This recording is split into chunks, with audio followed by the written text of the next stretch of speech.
యేసు నీకే అంకితం.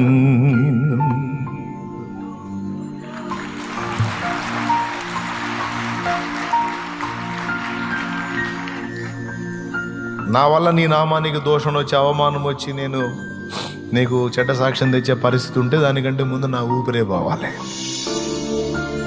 ఇక నిందలు అంటే నిందలు 100 రాని ఇబ్బంది ఏం లేదు. అవి నిందలు కాబట్టి ఇబ్బంది ఏం లేదు. ఆ నిందలన్నీ నాకు దీవెనలే. కానీ నేను తేడా పడి నీకు అవమానం తేకూడదు.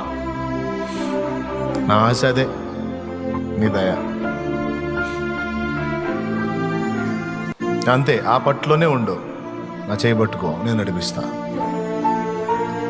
ఆ చిరు ప్రాయంలో నేను దేవుని పనికి వచ్చినప్పుడు దేవుడు నాతో మాట్లాడి నన్ను నిలబెట్టి నా నుండి చేయించిన తీర్మానం ఆయన కృపతో స్థిరపరుచుకుంటూ ఇంత దూరం తీసుకొచ్చి నా బ్రతుకును దీవెనకరంగా మార్చాడా.